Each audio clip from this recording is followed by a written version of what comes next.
Hi guys, I think it's important to criticise where it's justified and not where it isn't. So the NHS throughout the United Kingdom is struggling with longer A&E waiting times. There's also still a backlog to be cleared as a result of the pandemic. There's a workforce shortage in both the NHS and social care, and patients are waiting much longer for treatments, for example when it comes to cancer. Some of these issues are related to money, while some are unique challenges faced by organisations like the NHS. So it's probably not very helpful to compare the NHS in Scotland and England, as they're two very different beasts.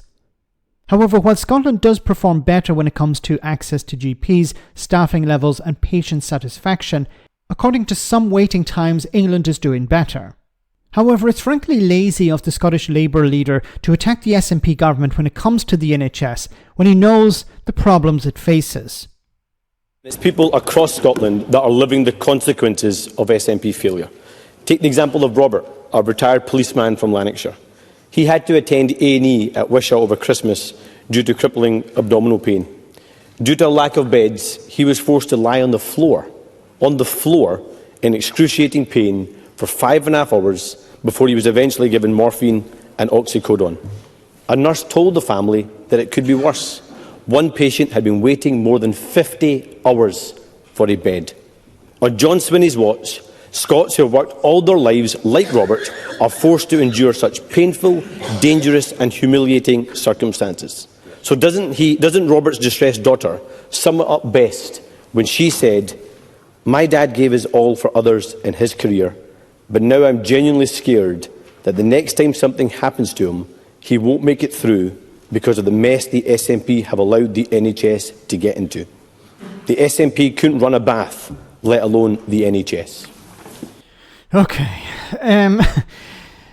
so let's start off with where is the main problem? Well, one of the big problems facing the NHS is staffing levels. Now, we know that because of Brexit, because of the ending of freedom of movement, the NHS lost a lot of staff, but another sector also lost a lot of staff, is social care.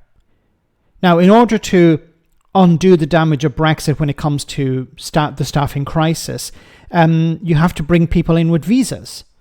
And remember that the Scottish government doesn't have control over immigration, doesn't have control over visas. That's the job of the Home Office.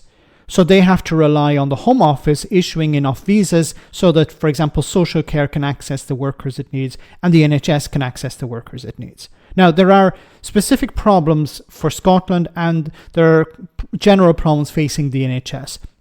There's an ageing population.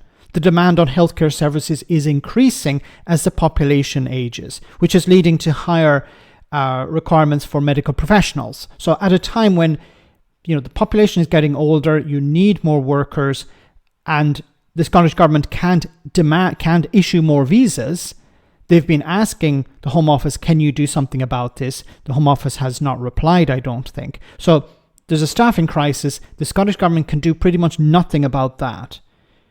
Now there's the issue of retirement. A significant portion of the existing workforce is starting to retire. Some of them are facing burnout as well, and they're deciding to go early or to change job. It's difficult to recruit and retain staff. Now there's an issue which is specific to Scotland. There are more rural areas in Scotland and more remote areas, and it's difficult to retain staff there.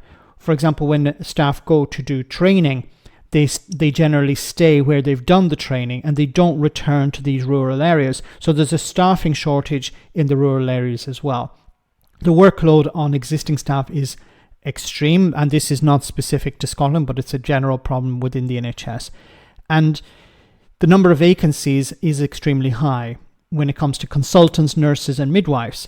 Now, once again, the Home Office is responsible for issuing visas, allowing the NHS to access the workers it needs, allowing the social care sector to access the workers it needs. This is nothing to do with the Scottish government.